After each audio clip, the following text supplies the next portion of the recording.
Douglas Herbert, hello to you, Doug. Will. This is not the first time that Xi Jinping and Vladimir Putin are meeting. It's the 38th time.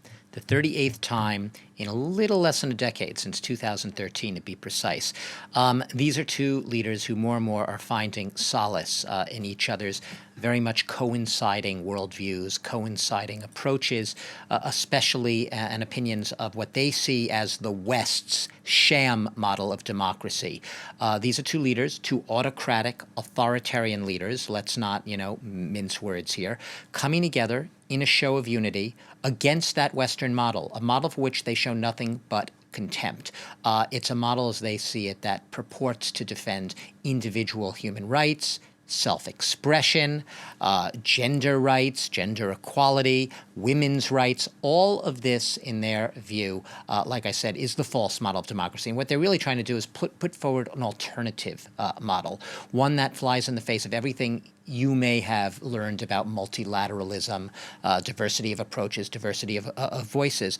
And they're doing so at a very opportune time when a lot of the sort of forces in the world seem to be a lot of the winds blowing in their favor. Whether we're talking about disinformation and misinformation, which often whips up public antipathy towards the very governments that these two leaders hate, whether we're talking about lurches to the far right and the right in a lot of countries right now, which are much more, in many cases, much more receptive to the very message that these leaders are sending. So Putin, Vladimir Putin, Xi Jinping, no, they don't see eye to eye on every issue, far from it. And historically, in fact, the Soviet Union and China actually had a falling out for many, many years because their ideologies were different before and finally sort of had a rapprochement more recently. But look, right now, this is about two leaders who are really also trying to snub their noses at not just that Western model, but more specifically Europe and the United States of Joseph Biden. You said, how is this meeting helping Putin? Well, in the short term, it's helping him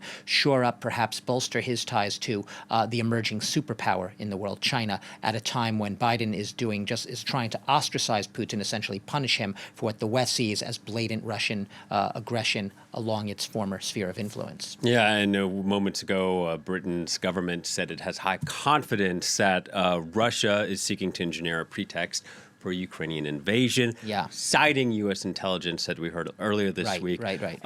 What do we expect to come out of this 38th meeting between Putin and Xi Jinping? We don't have to expect anymore. We know what's come out of it, Will. What's come out of it is very predictable in many ways. It was a joint statement of solidarity, basically calling on Xi Jinping joining forces in a statement with Putin, basically calling on NATO to cease and desist in its enlargement, that is, in its eastern expansion beyond what it's already done, basically calling for an end to external interference as they see it. Remember, China has been hard at work, trying to tell the West to bugger off in a sense, whether it's, over the human rights, the internment of over 1 million Uyghurs in Xinjiang, whether it's on the suppression of the wiping out, the crushing of the pro-democracy movement in Hong Kong, and the encroachment on its neighbors in the South China Sea.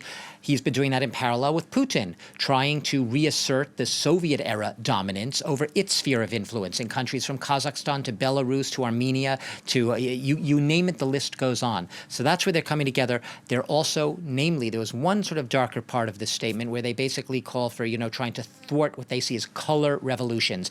Those are uprisings, grassroots uprisings in countries that both of these leaders see as completely artificial and orchestrated by the West. In their mind, there is no such thing as a spontaneous, organic, natural, democratic uprising. It has to be something orchestrated by some sinister forces out to get both of these leaders.